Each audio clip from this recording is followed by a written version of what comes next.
This is an RNZ podcast. Hello and welcome to this episode of Your Money with me, Mary Holm.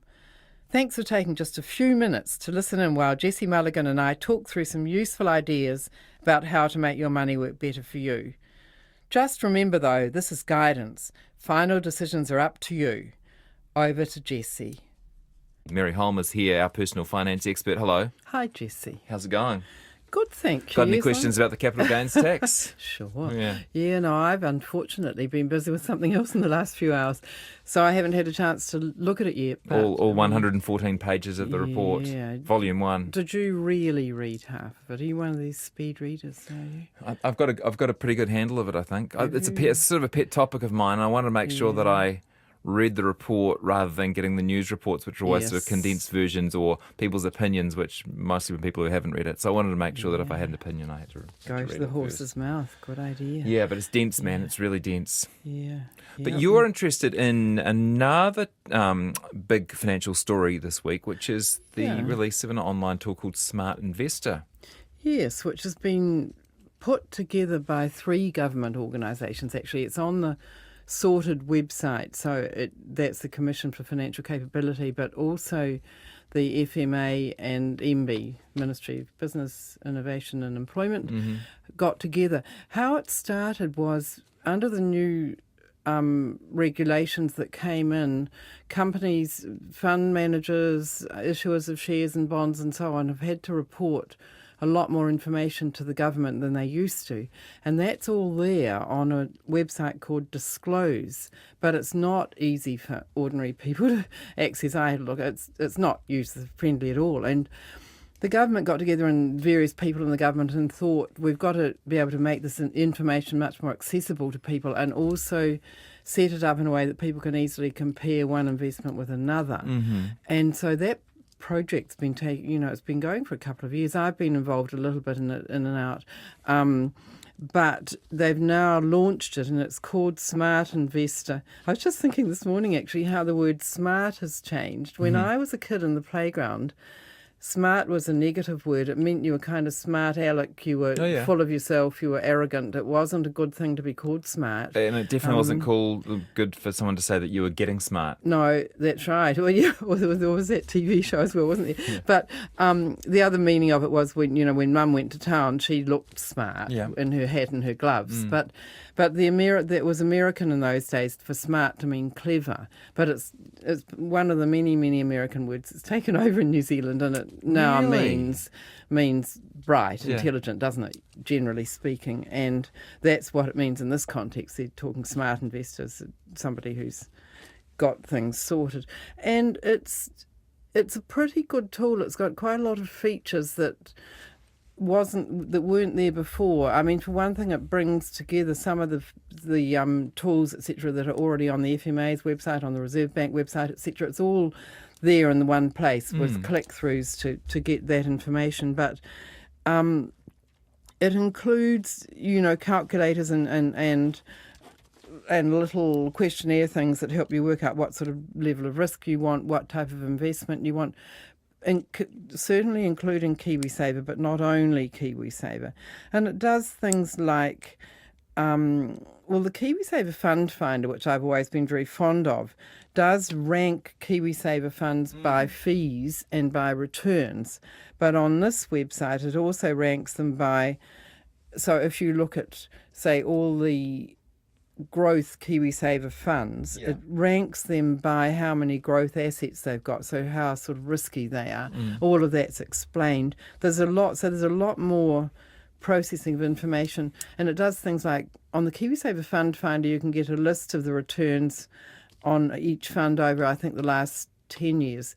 On this one, on the Smart Investor, you can get a graph of the returns over the last 5 years compared with the graph of the returns of the average fund in that particular type of fund.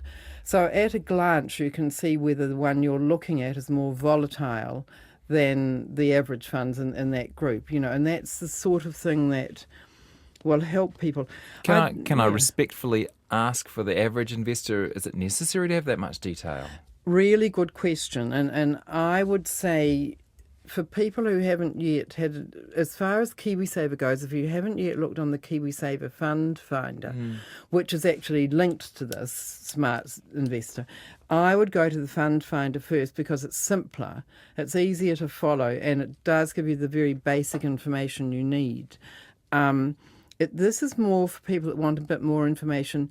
It lists every investment and on the Fund Finder you can get the biggest 10 investments in a KiwiSaver fund. On this one you can get that, but you can also click through to a list of every investment in that fund. And so if you were particularly concerned about ethical investing or something like that and you wanted to see every last share or bond that this fund invests in, you can go through and look at that. So it's really for people who are a bit more, it's a next level up, if you will, as far as KiwiSaver goes. But beyond KiwiSaver, it's also got non-KiwiSaver funds that you can compare. And you can do a sort of quick comparison, and then you can drill in further if you want to. Yeah, that's quite good. And it also looks at bonds. It looks at some shares, not many shares, but all the different investments that are reporting into the government are now on the Smart Investor. And in addition, there's a whole lot of tools to help you work out what your risk tolerance is, to explain what, there's supervisors there that check out that a fund is being investing the way it's meant to invest, and there's an explanation of exactly what a supervisor is. There's a whole lot. I would recommend people get on it and just play around, follow your nose. You're sort of going through from one type of tool to another. Smartinvestor.sorted.org.nz, but we'll put a link up on our website, Caitlin, if you're listening. Can we do that? Yeah. So, I think it's very visually appealing. Yes. And you can find your fund and it will show you what the fees are and what the returns are and what the average is of each of those things. So that's quite interesting. Yes. Yeah. So you can compare it with the average for funds of that type. So I think, it's great. It's a new tool that's going to help.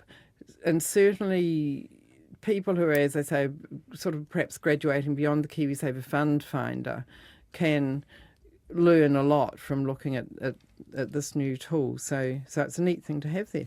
And while I was looking at it, I was thinking that I've still got quite a few letters from listeners to this program who, a lot of them were sent in response to the book competition at the end of last year. Some good letters, and so I went through and found 3 of them where these people could get their answer from the Smart Investor. So, great. Yeah, so I thought you might want to read the letters out and then we could talk about how the Smart Investor would help those people. Okay, here we go. I'm in my mid-50s and inherited $400,000 approximately 10 years ago. I was going to say lucky you, but inheritance doesn't usually mean luck, does it?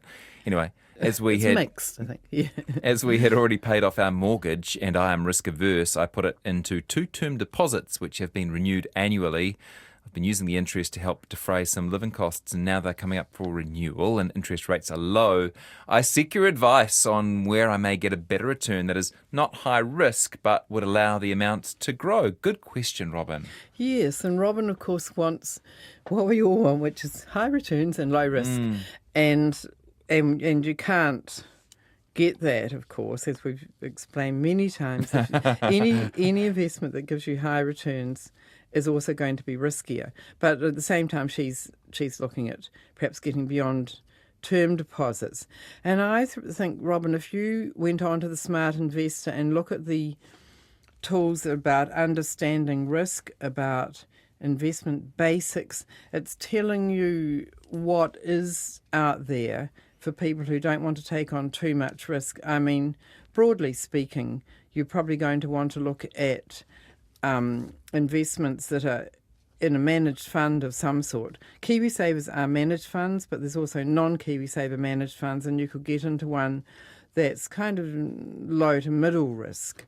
Have a look at the history of their returns, see how wobbly the graphs are, and it will give you a feel for whether you can tolerate that sort of risk. But I think you'll find that if you play around a bit on that website, it'll help you kind of work out what options there are for you. Yeah, you might be pleasantly surprised. I'm just looking at even the conservative funds seem to have done pretty well over the last 5 years. Yeah. 4%, 3.6%, 4%, 6%. I mean, Of course, as we all know, everything's done well, all the investments, everything. Rental property, shares, bonds and everything has done pretty well in recent years, and that won't necessarily continue. So those conservative... though I'm a spoil sport, aren't I? I don't want Robin to be hoping she's going to get 4 or 6% in a conservative fund and then find she only gets 2%. Yeah. Okay. Here's another letter on whether to go mortgage, pay off mortgage or KiwiSaver, or whether to save outside KiwiSaver. I had a question regarding mortgage payments versus retirement savings, writes this person, and apologies if you've covered this already. Well, don't apologise, Celia. Mary's covered most things already. She doesn't mind going over it again. No. My husband and I, say Celia, are hoping to buy a house next year. We're both 30 with 2 young children and reasonable incomes, and we'd like to pay the house off over 25 years. That sounds reasonable. Yep. Up until this point, we have contributed 8% to KiwiSaver in moderate to conservative funds. We changed to conservative this year, with the plan to drop this to 3% in high-risk funds once we buy the house. She's smart in the new sense. So far. Yes. But her question is it better to continue to contribute to KiwiSaver at a higher rate once we have a mortgage, or drop this back to 33% as planned and put any extra money into paying off the mortgage? I imagine the best thing to do would vary with interest rate changes, but it also seems unsettling to get 25 or 30 years down the track with no mortgage but also limited retirement savings. There's another question. If it was a good idea to continue saving extra money, should we do it outside of KiwiSaver in a similar managed fund? She sounds like she's been at the Church of Mary for a few years, but just wants some specific. I was just going to say exactly confession that. Time. She's done some really cool things like saving for the house in moderate and conservative funds, and then moving to conservative as she's getting close to spending the money, which is, exactly what I would suggest. And it's also good that she's thinking that once she gets the house, she'll go back to 3% in KiwiSaver in a high risk fund, because at that point she's saving for retirement, which is a long way away. So she's got a lot sorted already. And I agree, Celia, that it is a good idea to put any extra money into the mortgage. That's, debatable. I've had that debate raging in my Herald column a bit lately. But I still think overall it's better to, once you've got the house, put the minimum into KiwiSaver to get the government and employer contributions, and then put the rest into getting the mortgage down. For most families, that's a good thing to do. I know I won't draw you on this, but I heard Michael Cullen on 9 to Noon today saying some of the recommendations in this tax working group thing is to change KiwiSaver to maybe go 75 cents in the dollar for the government. I did hear that. Yes, isn't that interesting? Rather so than that'll make it that much more attractive. Halfway back to what it used to be. In the early days, it was $1 for every dollar you put in. And also, I think he said to maybe not tax the employer, or make the employer contribution pre-tax. Would I have that right? Yes, I think this is where we For start lower getting a incomes view, because anyway. I haven't had a chance to read it. I just heard on the radio. That's I think maybe they might be doing that for some people, the lower income ones. Yeah. I think possibly yes. Okay. But getting back to Celia, she said, whether the best thing to do would be to varies with interest rate changes. That she's saying, talking about whether to put extra into paying off the mortgage or into KiwiSaver. No, don't start mucking around with interest rate changes. And I mean, for one thing, it's just too hard to keep track of it all, and you don't know where it's going to change next week. No one really is very good at predicting interest rate changes. So just get on with paying down the mortgage and don't worry about interest rate changes. Extra savings outside KiwiSaver. Yeah, the Smart Saver says on the website, it says it's aimed at everyone in KiwiSaver and those who might want to take the next step into a different type of investment. And so that's where Celia is really. And use that Smart Investor to have a look at funds that are not in KiwiSaver, managed funds that are not in KiwiSaver, and it'll help you to work out which one's the best one for you. Keeping in mind what I always say, go for the low fees. Don't go for the returns. In fact, Smart Investor warns you specifically, don't go for the returns because they can change so much, whereas the fees hardly ever change. So go for the low fee ones. Great. Diversifying beyond KiwiSaver is the topic of letter 3. I'm in my mid-50s and I have a mortgage-free house. Some months ago I worked through changing my KiwiSaver provider and the type of fund I'm invested in, using Mary's advice and the sorted website. And I don't look at my KiwiSaver balance at all. Shortly I'll increase my contribution to 8%. I'd like to invest a chunk of money into a savings product my KiwiSaver provider has and regularly add to it.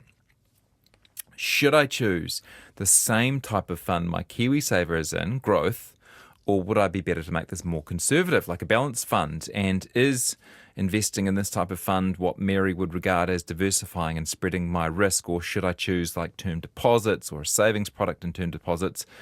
It's quite hard to keep it simple, reckons Heather. Yeah, and Heather raises some good points there. I mean, I'm always going on about diversifying, but I don't think that it's a bad thing to have most of your savings in KiwiSaver, because that itself is diversified. Within your KiwiSaver fund is holding a whole lot of different investments. And when you're going beyond KiwiSaver, which Heather's looking to do, if you go into another fund, the non-KiwiSaver fund, then you've got pretty good diversification altogether, especially if you own your own home. You're in property then with your home. You've got these other two types of investments. What have I got written down here? She's saying also, should she perhaps go with lower risk in the new investment? Well, not necessarily. If she could go onto the Smart Investor and work out what risk level is right for her, there's tools to do that. I don't think you necessarily have to go with lower risk unless you're planning to spend the money fairly soon. If you're not, if it's long-term money, you could be in a high-risk KiwiSaver fund and a high-risk non-KiwiSaver fund. There's nothing wrong with that as long as you're not planning to spend the money within the next 2 years. I know you, and you're keen on all sorts of diversification, Mary, geographical diversification, yes. Class asset diversification, but you're not really keen on diversification in risk unless you have one pot of money for one purpose and one pot for a different purpose. That's right. If you're planning to spend it at a different period. But other than that, it's not necessary. Unless she's thinking, I'm feeling a bit nervous about my KiwiSaver, it's in a bit of a higher risk than I want to be in overall. If she's feeling that, then perhaps she could sort of modify it by having the other one in a slightly lower risk. But generally speaking, if you're at the right risk level for you in KiwiSaver, no particular need to do it differently outside KiwiSaver. Great. So we're encouraging people to go have a squiz. Have a squiz at this new tool, smartinvestor.sorted.org.nz. Nothing else that makes you feel quite, sophisticated. Does it? Oh. You know what I mean? It makes you feel smart. Yeah, I've got a few growth assets. I've got a few income assets. Oh, that's what I'm paying in fees. Yeah, it tells you what percentage of if you're in a particular fund, what percentage you've got of growth assets, which is property and shares. I'm focused more on bonds, me. Got 2.5% property. Yeah, you might get a taste for it. Have a look at what, I mean, if nothing else, going into the list of all the investments that fund has, which, by the way, you have to. Couldn't work it out at first how you did that. I had to actually email the guys that run it. You click on the name of the fund itself, and when you're doing the comparisons, click on the fund itself, and you get a whole lot more information, which includes what specific investments. And it might be interesting. You might find that your fund is actually investing in some little New Zealand company that you have heard of, and you think, okay, I'm going to go and support that company, I'm going to give them my business now because I've got an investment in it, albeit a tiny, tiny little one, but there it'll be. Great. Thank you very much, Mary Holm, who is in pleasure. Every fortnight with financial wisdom. If you came in late or if you want to listen to previous episodes, you can find her podcasts all set up for you. You can subscribe on the RNZ website or via the app. Head to podcasts, podcast page.